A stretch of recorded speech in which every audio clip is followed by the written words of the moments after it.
Estimados líderes, saudações. Sejam bem-vindos a mais uma edição do nosso podcast Chá de Coaching e Liderança. Espaço este em que os líderes conectam-se, partilham e juntos crescem. Este programa, em formato de podcast, inspira-se na metodologia de gestão por competências chá. C de conhecimento, H de habilidade e A de atitude. Assim, convidamos líderes moçambicanos que se destacam nas mais diversas esferas da atividade econômica para, na primeira pessoa, transmitirem as suas narrativas de liderança, dando a conhecer que conhecimentos teóricos é que adquiriram ao longo da caminhada, que conhecimentos práticos em forma de técnicas, ferramentas é que complementaram aquele conhecimento teórico e que atitude em forma de ser, estar, comportamento, caráter é que forja na sua marca comunicacional de forma a acomodar quer o conhecimento teórico bem como o prático. Constitui por via desta nossa ambição contribuir para o desenvolvimento de uma comunidade moçambicana de líderes que sejam conscientes, responsáveis e empáticos. Conscientes que possuem um conhecimento relevante para a liderança, mas também conscientes que são líderes, responsáveis sobre a necessidade de serem praticantes de boas práticas para influenciarem positivamente aos seus seguidores, quer sejam internos como externos, e líderes sejam empáticos, por um lado, com as causas que defendem, mas também líderes sejam empáticos uns com os outros. A técnica que nós privilegiamos é a comunicação, porque entendemos que esta é a principal ferramenta da liderança, através da qual os líderes transmitem as suas ideias de uma forma simples, assertiva e fluida, para que os seus liderados possam não só compreender a ideia, mas também, quando o líder se tornar dispensável, esta causa possa ser postecipada para a atual e futuras gerações. Temos como líder convidada para a edição de hoje Daiane Loureiro, executiva de recursos humanos, coach e mentora de mulheres. Daiane Loureiro, bem-vinda ao nosso podcast. Muito obrigada, Antônio. Obrigada pelo convite. É um prazer estar aqui para falar disso que eu e você gostamos tanto, né? Que é a liderança. Muito obrigada. Obrigado. Qual é a importância do gostar para o fazer bem e como é que o fazer bem aprimora o gostar? Interessante pergunta. Vou até fazer menção aqui de um livro que é O Poder do Hábito. O autor fala sobre a questão da força de vontade, né? A força de vontade é como se fosse um músculo, como qualquer outro, né? Imagina que você vai no ginásio e vai treinar a perna. Se você treinar a perna 3 dias seguidos, no 4º dia, a perna já está cansada, né? A força de vontade é a mesma coisa. Se você faz coisas por esforço, simplesmente pela força de vontade, a bateria acaba. Então, é um pouco disso, é sobre a importância de fazer o que a gente gosta. Se a gente faz coisas pela força de vontade simplesmente, a energia, a motivação, o excitement, acaba rápido. A gente talvez continue fazendo porque é comprometido, porque é disciplinado, mas não porque tem aquele vigor para fazer, né? Então é importante, quando a gente faz o que se gosta, a gente faz com muito mais leveza e faz muito mais bem feito, porque a gente não precisa colocar tanto esforço, tanta força de vontade, né? E por outro lado, quando a gente vê o que a gente está fazendo e vê que faz sentido, que estamos fazendo bem, a gente está aqui falando de liderança, se a gente percebe que o que a gente faz impacta e transforma outras pessoas, aquilo também retroalimenta, né? E a gente percebe, estamos num bom caminho, vou continuar fazendo. Então, acho que é um ciclo. A gente tem que fazer o que gosta e tem que gostar do que faz. Excelente. E qual é a importância do porquê, que é a questão do propósito, enquanto uma causa última de fazer as coisas?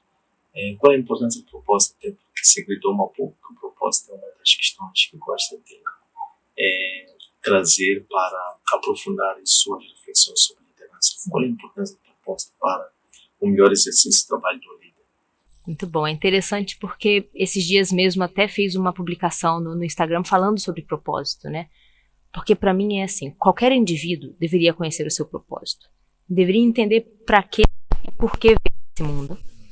Porque a gente tem uma vida muito chata, enfadonha, que consiste em acordar, ir trabalhar ou estudar, pagar contas, voltar para casa, dormir, e eu acho que Deus nos fez para muito mais do que isso, né? Então, isso para qualquer indivíduo. Mas quando falamos de liderança, eu acho que é inegociável que a liderança conheça seu propósito.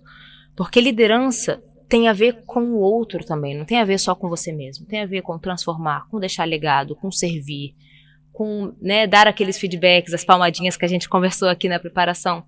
Então, se você está sendo líder e não está, de fato, sendo um líder para outros, se o outro não está envolvido nesse teu propósito, objetivo de ser líder, está fazendo errado. Né? Se você está fazendo líder simplesmente para si mesmo, para a sua posição, para o seu ego, para a sua vaidade, seja o que for, está errado.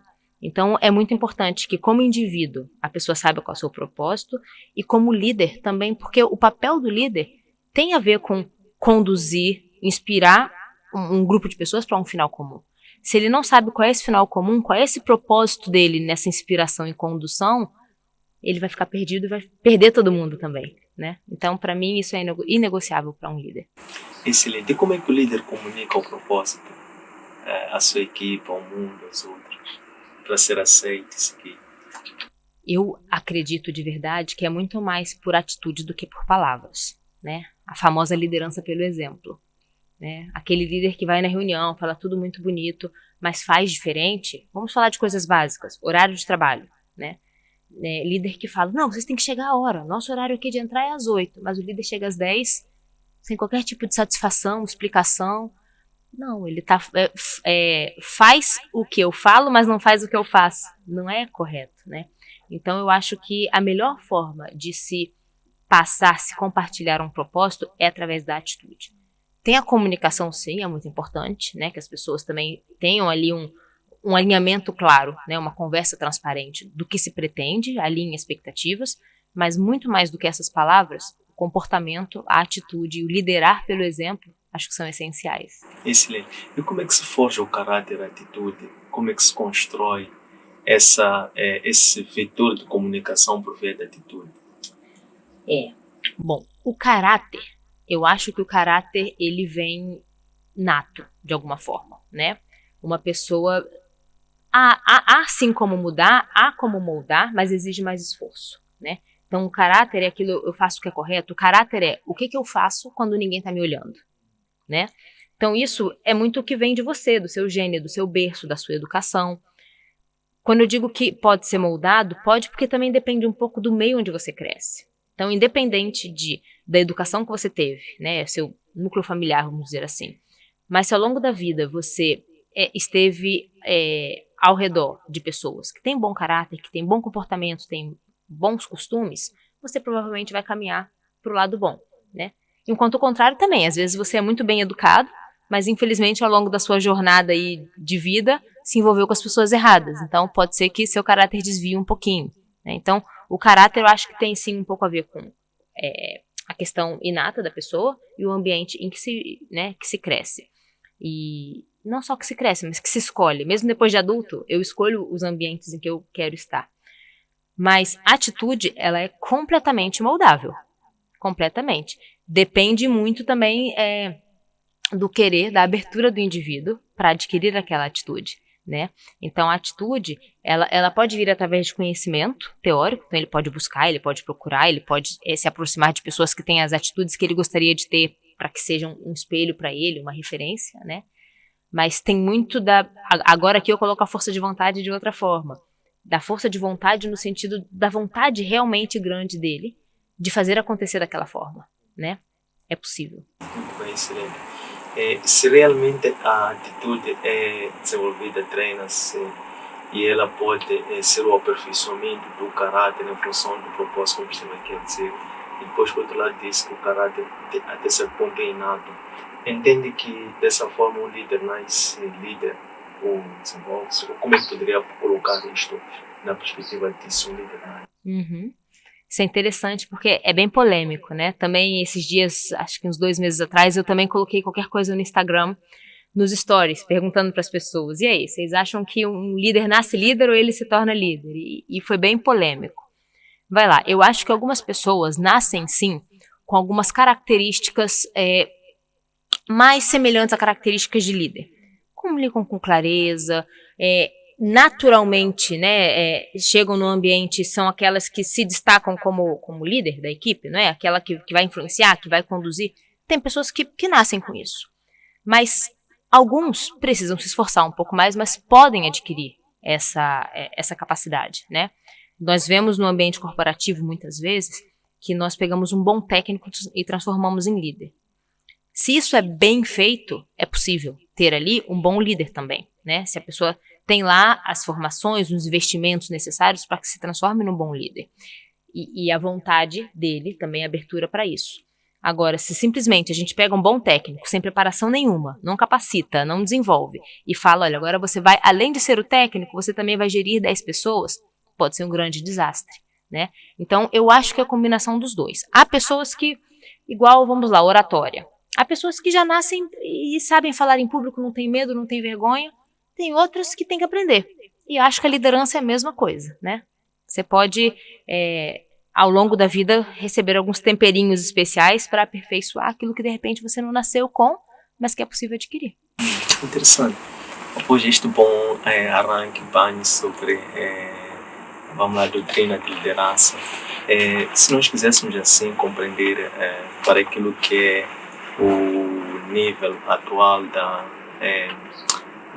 Daiane como uma líder em desenvolvimento e aperfeiçoamento, de onde vem, para onde vai, quem seria a pessoa ou duas que mais lhe ajudaram a tornar-se aquilo que é hoje? Ótimo. Olha, eu tenho bons exemplos de bons líderes, muitos, e alguns, graças a Deus, menos, de maus líderes, né? Mas eu vou mesmo pensar em dois e que os outros me perdoem, mas eu teria muito mais para listar. Eu vou começar com um senhor que chama ainda, está vivo, Gustavo Nunes.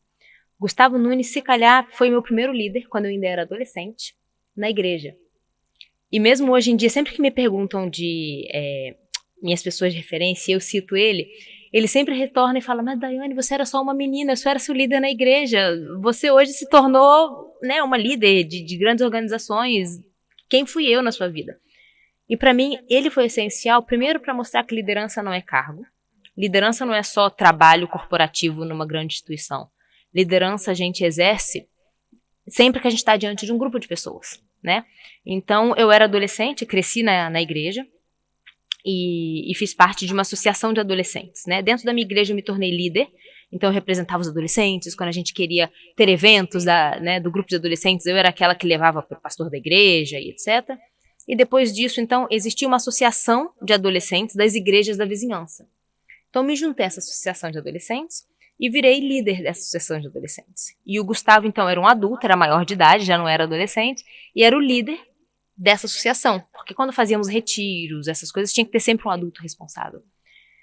E para mim, eu tenho até hoje ele como imagem de líder, porque ele, embora adulto, já grande, casado, ele se fazia como a gente. Essa questão de liderança situacional, ele adaptava o estilo de vida dele, ele já era um profissional de uma empresa muito grande no Brasil na altura, mas ele ajustava a forma de falar para que nós, pequenos adolescentes, entendêssemos, né? Ele abria a porta da casa dele porque a gente não tinha onde reunir, ninguém tinha um escritório. Então, a gente ia para a casa dele e tinha nossas reuniões lá. Então, para mim, foi realmente um líder no sentido de liderança situacional e um líder servidor. Ele abriu a vida dele para realmente dar espaço para a gente fazer e acontecer. E deixava, sempre que tinha algum pedido especial, organizar um retiro, essas coisas, por mais que ele fosse o responsável final, ele dava pra gente, Daiane, vai você vai emitir as cartas, você vai falar com os pais, você vai falar com os outros pastores. Então, para mim, foi o primeiro grande exemplo de liderança. E depois, uma outra liderança que eu tive, que já é no mundo corporativo, era Núbia Ferreira, também até hoje eu tenho muito contato com ela. Eu trabalhei numa grande multinacional alguns anos depois de ter chegado a Moçambique, e ela foi a minha líder nessa multinacional. E para mim, a Núbia também foi uma líder que, no sentido da palavra, me ensinou fazendo. Não ficou na teoria. Acho que é por isso que eu gosto tanto da liderança mais prática, né? Então eu lembro que a gente passou por um processo muito complexo de fecho de um escritório. E a gente teve que fazer diversas reuniões com os trabalhadores para informar que o escritório ia fechar, as pessoas iam perder seus empregos, era bem complexo. Na primeira reunião, ela conduziu toda a conversa. Na segunda reunião, ela falou, Daiane, agora você vai conduzir. Eu tô aqui. Se você precisar de ajuda, eu tô na reunião contigo, eu vou acrescentar, eu vou corrigir o que você precisar. Na terceira, ela falou, nem vou entrar, você vai sozinha. né? Então ela fez exatamente o que eu acho que o líder tem que fazer. Faz e olha o que eu faço. Agora você faz, eu tô aqui do lado, eu vou te corrigir. Terceiro, vai. Já confio em você, você já tem ferramenta. Então acho que esses dois me ajudaram muito, inclusive a moldar a Daiane que eu sou hoje como líder. Excelente. Em que momento traçou aqui um momento muito marcante e poderiam daqui nós deduzirmos eventualmente quais foram esses momentos, mas reconhecendo que existem tantos outros momentos, uns interligados uns com os outros, qual foi o momento em que a Daiane percebeu que já estava preparada para liderar? Honestamente falando, e eu acho que é uma coisa interessante para quem está nos assistindo lá de casa, eu acho que a gente nunca sabe que está, até testar, né? Qualquer coisa na vida eu acho que a gente só percebe que está pronto quando a gente já está terminando aquela experiência, né? Então, quando eu recebi a primeira proposta oficial, porque eu, como eu disse, já fui líder em associações, organizações informais há muito tempo, mas quando eu recebi a primeira proposta de ser líder dentro de uma grande corporação, com contrato assinado, com cargo de liderança, na hora eu falei, nossa, eu não estou pronta. Eu tinha 24, 25 anos. Eu falei, não estou pronta ainda. Eu vou assim mesmo sem estar pronta, eu vou. E no meio do caminho, quando eu já era líder, eu percebi, afinal, tô pronta, tô liderando.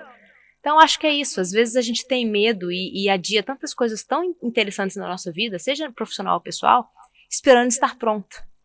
E esse estar pronto para começar pode nunca vir, porque muitas vezes a gente só percebe que está pronto quando já está com a mão na massa. Então, acho que foi assim que aconteceu comigo. Excelente. Bem, tem um outro tema que acho também interessante, a forma como o líder lida com o medo e a forma como o líder faz do medo uma forma de autodescobrimento. Como é que a Daiane lida com o medo e faz do medo um fator de perseverança? Falava na parte inicial sobre o propósito, sobre o gostar de fazer. Então, como é que o líder contorna o medo para aprender a gostar de fazer algo que primeiro dá medo? Boa pergunta. Porque, na verdade, a gente tem medo ainda quase todos os dias, né? Toda vez que eu vou dar uma notícia ruim, vai lá um despedimento, um processo disciplinar para um trabalhador, eu tenho aquele frio na barriga. Eu tenho medo, sei lá quantas centenas de processos disciplinares eu já implementei na minha vida, mas, né? Ou então vou fazer uma apresentação em público para um público muito seleto, eu tenho frio na barriga. O medo nos acompanha. Mas o medo não pode nos paralisar, como estávamos falando há pouco, né?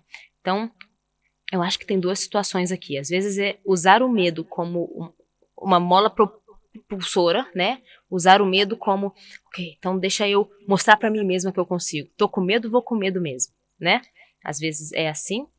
E às vezes, mesmo esses dias também estava conversando com uma coach, que às vezes tudo bem a gente mostrar os nossos medos e as nossas vulnerabilidades para a equipe de trabalho, ou para a equipe que a gente lidera. Às vezes a gente tem essa visão de que o líder tem que ser aquele que está sempre com aquela postura, né? Que não, nada acontece, eu não estou com medo, mas nós somos pessoas também. E liderança, como você já dizia agora há pouco, é sobre relacionamento, é sobre comunicação. Não tem como liderar sem se relacionar com as pessoas. E dentro do relacionamento há diversos sentimentos. E a gente não pode calar esses sentimentos todos só para ficar naquela postura de que eu sou o líder, né? Então, o que eu quero dizer com isso? Aconteceu comigo. Eu tive uma equipe em que dentro da equipe tinha uma moça, uma senhora, que era mais velha que eu, bem mais velha que eu, e com muito mais experiência que eu. E eu fiquei com medo, eu fiquei inseguro. Como é que eu vou liderar uma pessoa já tão experiente de vida e, né, de idade de trabalho? Então, numa das primeiras conversas daquele alinhamento, cheguei, líder nova na equipe, o que eu fiz com ela foi ser vulnerável, foi mostrar o meu medo. Eu falei, olha, você já está aqui há tanto tempo nessa casa, você tem muito mais experiência de vida do que eu, como é que eu posso te ajudar? O que você espera de mim? Eu coloquei minha vulnerabilidade em cima da mesa. Falei, tá aqui, ó, eu não sei como é que eu posso te acrescentar, você pra mim parece que já tá completa. Então ela depois também baixou a guarda e falou, não, olha, eu quero, se você me der mais autonomia, se você deixar eu fazer as coisas, tomar minhas decisões, pra mim é suficiente, porque o antigo líder não deixava. Pronto, alinhamos e tivemos uma relação excelente de trabalho. Então eu acho que é isso, o medo, a gente não tem que fugir e fingir que não tem. Eu acho que temos que saber lidar com ele e muitas vezes abraçar ele para prosseguir. Muito bem. Quais são uma ou duas, no máximo, características mais relevantes que o líder deve desenvolver digamos, o líder do futuro, o líder do amanhã, que entende questões emergentes, do desenvolvimento contextual da humanidade, do mundo, da sociedade, o líder sendo aquele que está para resolver problemas, trazer soluções. Quais são duas características que acha que são mais importantes para o líder do futuro? Ok. Vou dizer duas coisas que eu acho que são atemporais para a liderança. O líder de agora ou o líder do futuro? Eu acho que não muda. Primeiro seria, não sei se eu vou chamar de autenticidade ou integridade, né? O líder tem que ser quem ele é, de acordo com os valores dele, valores que sejam corretos, né? Tem que ser quem ele é. Ele não tem que fingir uma coisa que não é. Ele não tem que forçar a barra para agradar instituição, equipe. Ele tem que ser quem ele é. Se dentro do que ele é, há coisas que ele precisa desenvolver, que ele desenvolva, né? Que ele procure ajuda para melhorar. Todos nós estamos numa melhoria contínua nessa vida, não é? Mas não fingindo uma coisa que ele não é. Acho que esse é o primeiro ponto, isso é atemporal. E o segundo ponto é o que falamos há pouco, que é o relacionamento com as pessoas. Liderança, e aí vou falar de liderança principalmente corporativa, no ambiente de trabalho, a liderança verdadeira, ela se faz nos intervalos das diversas atividades que o líder tem. A liderança, ela não é necessariamente naquela reunião que eu vou delegar tarefas. A liderança não é só no momento que eu sento e vou dar feedback da avaliação de desempenho.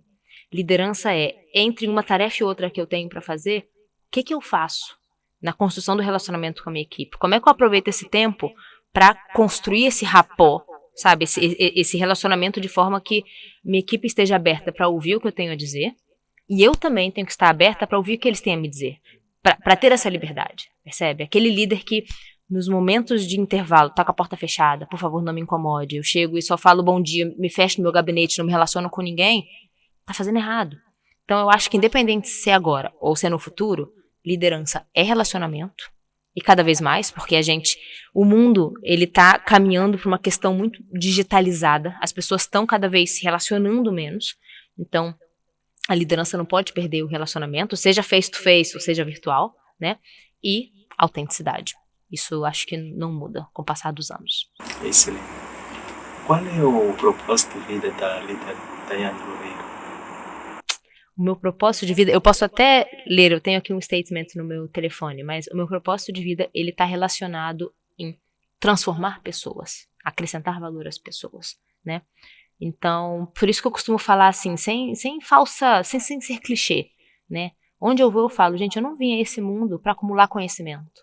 É por isso que eu falo abertamente, né? A gente falou já, tem um podcast que fala sobre leitura de livros e tudo, e ali eu abro a minha vida, meu coração, minhas experiências, que é para partilhar mesmo, para ajudar pessoas. Eu uso as minhas redes sociais para partilhar coisas que possam acrescentar coisas para as pessoas, né? Então, se uma pessoa passa pela minha vida e sente que eu fui uma paisagem, simplesmente, eu sinto que eu não cumpri meu propósito. Né? Meu propósito está em ajudar as pessoas a, depois de terem qualquer tipo de interação comigo, saírem diferentes, aprendi uma coisa nova com essa moça. Né? É para isso que eu vim ao mundo, para transformar mesmo. Qual é a recompensa que a Daiane colhe ao ajudar pessoas? Quando se pensa que uma recompensa muitas das vezes é a transação imediata, ou talvez quando a transação se pensa no sentido material. Mas qual é a recompensa quando fala de redes sociais, fala da sua essência e carrega como se eu possa ajudar a transformar? Qual é a recompensa que colhe? Honestamente, não é palpável, não é concreto, sabe? Mas é assim, é extremamente prazeroso ver, por exemplo, eu tenho grandes colegas de profissão hoje em dia, e alguns até em posições acima da minha, e que em algum momento eu lá atrás ajudei, formei, fiz um processo de coaching, coisas assim. Então, para mim é extremamente prazeroso ver, uau, de alguma forma eu contribuí um pouquinho para aquela pessoa alcançar o sonho que tinha, né? Então, não tenho recompensa concreta, palpável, né? Mas eu sinto, quando tem aquele conceito de flow, né? Que é quando você está realmente tão imerso em algo que você gosta de fazer e dentro de você aquilo ali gera uma paz, gera, sabe, uma completude. É isso que eu sinto quando eu vejo que, uau, pessoas conquistaram seus sonhos, pessoas se desenvolveram, pessoas aprenderam coisas novas e que eu tive, nem que seja um pontinho, mas ajudei um pouquinho naquele processo. para mim, essa recompensa que eu tenho. E podemos até falar disso que não é tabu. As pessoas às vezes perguntam questões financeiras, salários e, né? Eu acho de verdade que isso é consequência. É consequência quando você faz um trabalho bem feito, né, de acordo com o teu propósito, por consequência, pode vir boa remuneração, bons benefícios concretos, não é? Mas a questão é, a pessoa não deve fazer almejando isto. Ela tem que almejar aquilo que lhe faz bem ao coração, que lhe traz essa paz. O restante é consequência. Muito bem, excelente. Como é que o líder pode se guiar para a busca e a partilha pelo conhecimento contínuo?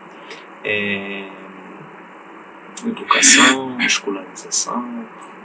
Como é que na sua perspectiva, na sua experiência, faz esta atualização contínua? É um bom ponto, porque um grande desafio que eu tenho em atrair a atenção da liderança é exatamente essa. O líder nunca acha que tem alguma coisa para aprender.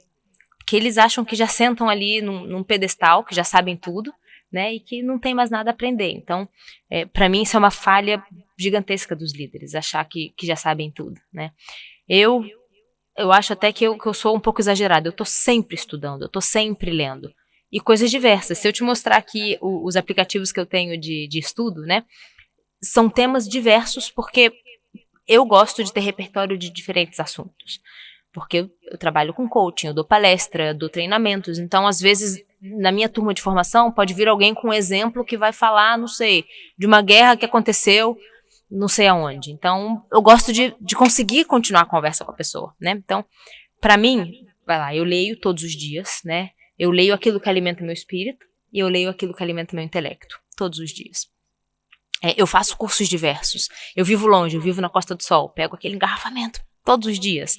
Então, no engarrafamento, eu tô sempre ouvindo um podcast. Eu tô sempre ouvindo alguma coisa para aprender ou uma videoaula. Eu deixo o vídeo tocando ali, mas vou ouvindo. Então, é a forma como eu me coloco em movimento para aprender, né?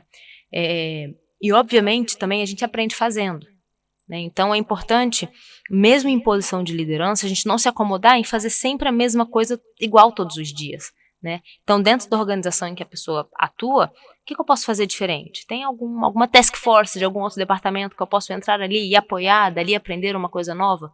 Porque já existe aquele triângulo, né, muito comum, que todo mundo conhece, que é do 70-20-10, formato de aprendizagem, né? 70% do que a gente aprende fazendo. 20% a gente aprende com o outro, 10% a gente aprende nos livros ou na sala de aula. Então, também, uma falha do ser humano é achar que tudo vai aprender com livro e sala de aula. Aí é só 10%, 70% é fazendo. Então, o líder tem que ter os 10% sim, né, para se alimentar, para ganhar repertório, mas tem que atuar nos 70%, colocar a mão na massa, fazer. E muitas vezes, falando também de corporações, o líder nem sabe o que a equipe faz. Então, às vezes, é importante ele parar, sentar. Esse processo aqui que você sempre me dá para eu validar, vamos lá fazer juntos hoje? Me mostra como é que faz. Pronto, já ativou uma parte do cérebro dele que estava dormindo, né? E se desenvolveu. Excelente. Falou-nos que alimenta o espírito, alimenta a mente. Como é que o líder pode alimentar-se espiritualmente para se tornar também um líder espiritual? Isto enquanto sendo uma ferramenta também para o raporte, para a cura, para o coaching, e, enfim, para conseguir destravar os bloqueios que as pessoas têm e também fazer com que as pessoas se descubram continuamente o valor que elas têm. Sim. Isso é delicado, né? Porque uma coisa, espiritualidade é uma coisa, religiosidade é outra coisa. As pessoas não podem misturar, né? Eu tenho a minha religião, eu tenho a minha crença, sei que o Antônio tem a sua, mas não é sobre isso. Quando a gente fala, sobretudo de liderança, né, em ambientes formais, a gente fala de espiritualidade, independente da crença, independente da fé, mas é importante que as pessoas acreditem em alguma coisa, né? Um ser humano, ele é composto de corpo, intelecto, espírito, né? E esses todos têm que ser alimentados. E falha da liderança é achar que tá ali só para acrescentar o que diz respeito à aquelas 8 horas que a pessoa passa no trabalho. Porque a pessoa passa muito mais tempo no trabalho do que mesmo em casa ou junto, né, com o seu grupo religioso ou espiritual. Então é importante, ainda que não se mencione religiões, mas você está aberto também para, de alguma forma, ajudar aquela pessoa a evoluir espiritualmente, né? E aí, de novo, entra o relacionamento, né? Entra você perceber se aquela pessoa não está bem naquele dia. Se não está bem, o que você pode fazer? Sem entrar em choques com religiões, porque temos que respeitar, né, a crença do outro, mas o que você pode fazer para ajudar aquela pessoa a melhorar emocionalmente, né? E vice-versa, tem um dia que você não está bem, ou emocional ou espiritualmente. Quando você percebe que está assim, o que você pode fazer para, de alguma forma, blindar a sua equipe, né? Se você consegue guardar os seus sentimentos numa caixinha e trabalhar normalmente com eles, tudo bem. Mas se você percebe que, por conta do seu abalo, você já está descontando neles, já está desrespeitando de alguma forma, então você precisa dar uns passitos para trás para respeitar ali o momento que você precisa também trabalhar na sua espiritualidade, né? Então, para mim é muito complexo. Quando eu tenho colegas, e tenho muitos colegas de trabalho, que têm a mesma fé que eu, a mesma religião que eu, é muito mais fácil. A conversa flui porque, pronto, eu sou cristã. Então, falamos da Bíblia, falamos de como foi o culto, ou falamos um pouquinho, o pastor falou isso, eu tive uma reflexão diferente, tudo bem. Quando é uma religião diferente, a gente também fala do lado espiritual, mas sem citar exatamente qual a religião, qual a crença, para não criar conflitos, né? Até porque dentro das organizações tem sempre um código de ética que fala que não há diferenciação de religião, né? E em algumas até você nem pode muito falar de religião dentro do ambiente de trabalho. Então, eu acho que é isso, é ter muito claro que religião e espiritualidade é diferente e que o papel de um líder vai muito além do que aquelas tarefas do dia a dia, né? É você ajudar o ser humano com toda a sua esfera.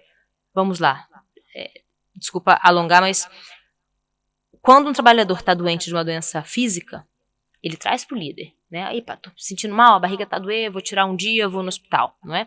Então, o líder, de alguma forma, tem conhecimento e ajuda na gestão do corpo. Vem mais tarde amanhã, trabalha de casa, você precisa recuperar, né? A questão do intelecto é mais fácil de ver, mas essa questão espiritual também.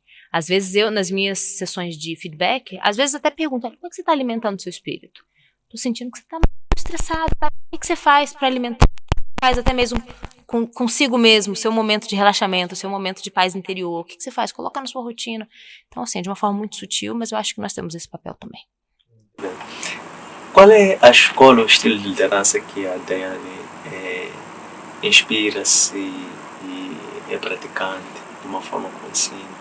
Se é uma persistente, da qual se inspira, se é uma que está a desenvolver na base de suas práticas, como bem disse, que é importante o líder investir 70% do seu tempo nas práticas, dentro do autodescobrimento. Qual é essa escola, o estilo de liderança?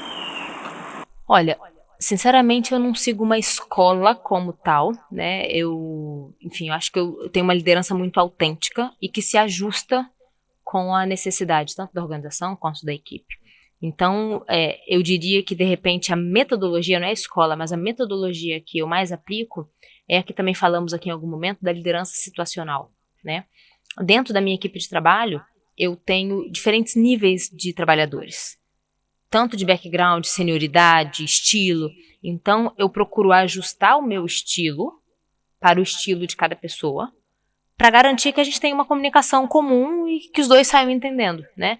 Se você, de repente, é uma pessoa mais conceitual, né, gosta que primeiro explique a teoria de por que vamos fazer aquilo, saiu naquela reunião do board executivo, vou contar todo o histórico, enquanto um outro não. O outro, enquanto está falando disso, nem tá me ouvindo, quer saber exatamente o que é para fazer. Então, eu assisto isso, né? Eu tenho que saber, como líder, ler a minha equipe, né, entender o estilo de cada um. E não é exigir que eles se ajustem ao meu estilo, não é isso. Sou eu me ajustar ao estilo deles. Então, eu acho que é mais por aí. Não é uma escola como tal, porque a partir do momento quando a gente fala que a gente vai se ajustar às situações, a gente também pega um pouquinho de cada escola, né? Então, eu acho que é isso. Passa por conhecer a equipe e ajustar o meu estilo a um pouquinho do que eu acho que eles precisam naquele momento. Como é que aprecia o estágio de de evolução do pensamento sobre liderança e da prática, principalmente da prática de liderança no país, intergeracionalmente, olhando para esta geração atual e o papel também que está a ter, crucial para, de alguma forma, alimentar, influenciar, treinar, capacitar. Como é que vê, se preferir também pode trazer a questão quando dizia que há por um lado o querer aceitar e depois já o levar para se a pessoa aceita ou não, por dizer, por causa da responsabilidade que isso depois recai quando a pessoa assume ou não a liderança. Como é que vê, como é que descreve? Ok. Falar de geração, de repente eu vou dividir em 3 gerações, né? Independente do nome oficial que se dê, mas vou falar dos mais velhos, os mais novos e os que estão no meio do caminho, tá? Então, os mais velhos, que, né, já ocupam posição de liderança há muito tempo, eu acho que esses vêm de uma geração em que liderança era cargo, era posição. Não necessariamente ações que eles tomavam como líderes, comportamento como líderes. Os mais novos, eles entendem muito bem que o papel do líder é influenciar para a mudança. E eu acho que vem muito, talvez ali com, né, algumas críticas, mas essa questão toda das redes sociais, de influencers. Então, eu acho que a geração mais nova entende que qualquer coisa tem que ser para influenciar, pro bem ou pro mal, mas é influenciar. Então, eu acho que eles almejam, os que almejam ocupar cargos de liderança, almejam pelas razões certas, almejam para influenciar. E os que estão no meio do caminho, eu acho que são os que estão em crise, porque a referência que eles têm são de pessoas que viam na liderança simplesmente posição, né? Ou a parte mais processual da liderança, papelada, aprovar, não aprovar. Mas vem uma geração empurrando eles para quer ser líder? Eu também quero, mas você tem que influenciar. Se você não me influencia, eu não te sigo, né? Então, acho que tem um pouco desses 3. Agora, a questão que a gente estava falando de decisão, se calhar os mais novos são os que sofrem e sofrerão menos com isso. O que estávamos falando era liderança tem seus bônus e seus ônus, né? Os bônus todos nós sabemos, né? Influenciar pessoas, sentir que teve impacto positivo, até mesmo sim cargos de destaque, né? Mexe um pouco com o ego das pessoas, normalmente salários e benefícios acrescidos, importantes para as pessoas, são os bônus. Os ônus, que aí é que as pessoas não querem, é a tomada de decisão, é dar notícias difíceis, né? E nisso é que eu vejo que tanto aquela geração dos mais velhos, quanto essa geração que está no meio ali, que ainda está um pouco perdida, é de onde eles fogem. Então, toda vez que tem uma notícia ruim a dar, sobretudo trabalhista, eles fogem e falam, recursos humanos, vem cá, vem dar essa notícia ruim para mim, porque não tenho coragem de dar, né? Ou uma decisão, seja operacional a tomar, sofrem, demoram para tomar a decisão e avaliam prós e contras e ficam ali até que outra pessoa vem por fora e toma a decisão por eles. O que para eles é cômodo, porque se aquela decisão dá errada, não fui eu que tomei a decisão, foi fulano que veio que tomou, por isso que estamos passando pelo que estamos passando, né? Então eu acho que esse é um problema que os mais velhos, que não foram preparados para ser líderes como tal, simplesmente foram nomeados, de repente não escolheram estar ali, né? E os do meio estão tentando se definir, tentando se encontrar, né? Os mais novos eu acho que não terão tanto problema com tomada de decisão, porque eles são mais rápidos, né? Eles têm menos medo de tomar risco. É a geração TikTok. É 15 segundos. Me convence em 3 segundos, senão eu vou pro próximo, né? Então, acho que eles são um pouquinho mais rápidos do que nós. Acho que nós estamos ali no meio e tem ainda um pessoal mais experiente que está no outro grupo. Muito bem. Recordando-me aqui que falou-nos de 70, 20, 10, aquele 10 que representa o conhecimento formal, a leitura, por exemplo. Qual é a utilidade da leitura para o desenvolvimento integral da sociedade, das futuras lideranças, e como é que, vamos lá, vocês de alguma forma, a Daiane de alguma forma contribui para isso através do podcast que tem?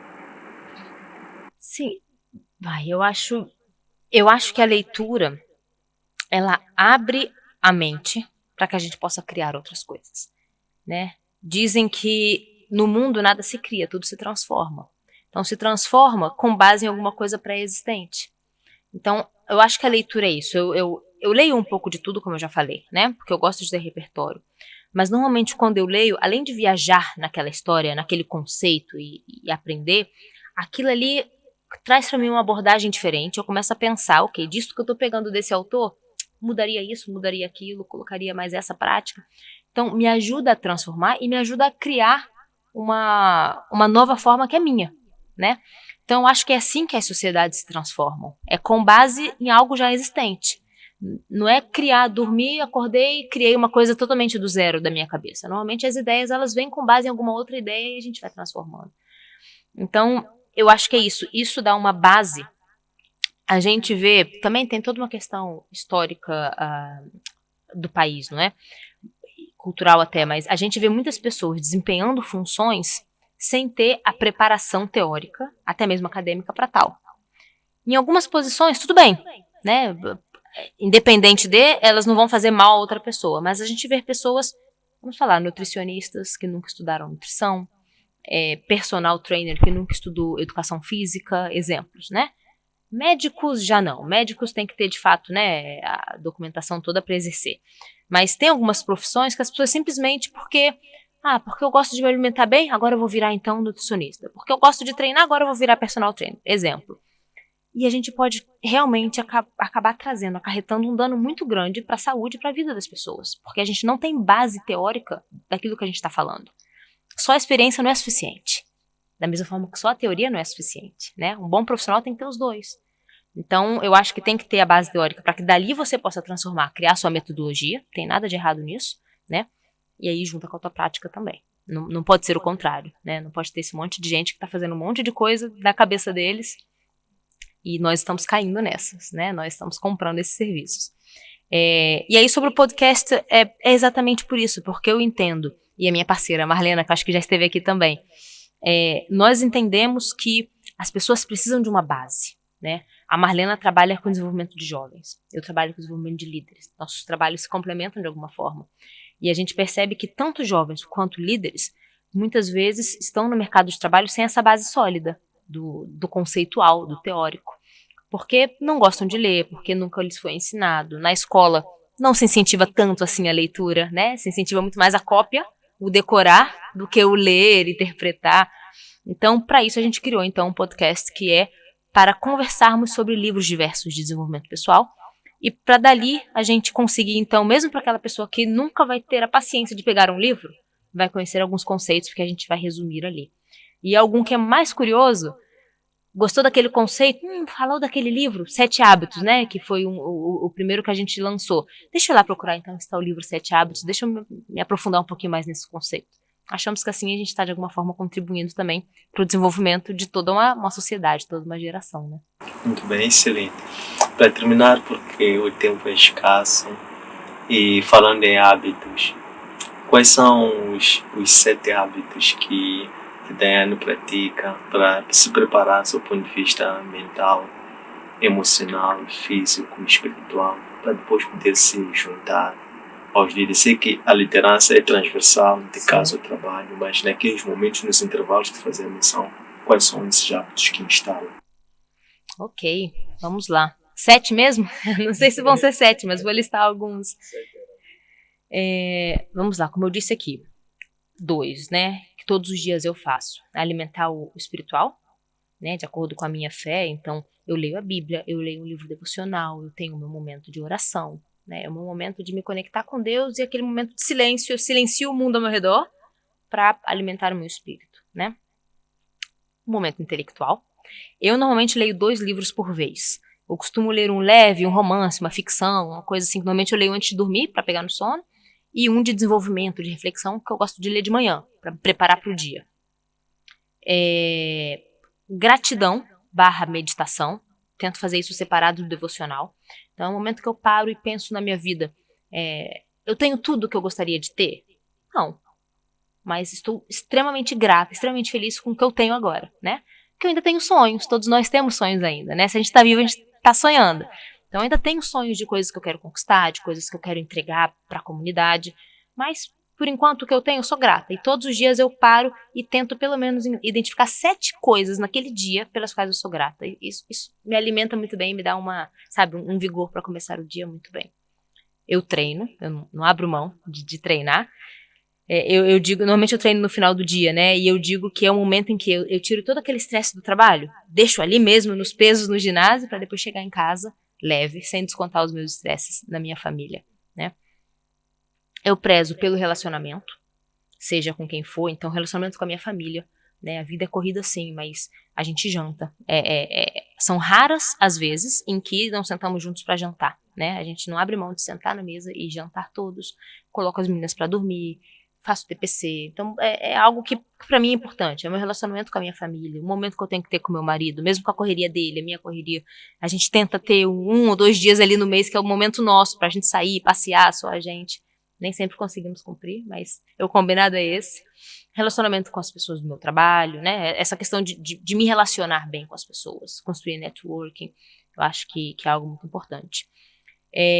Olha, foram 5. 6, eu acho que isso que eu falei do propósito, e se calhar pode ser o último para finalizar, mas eu também gosto muito de ter esse hábito da partilha, né?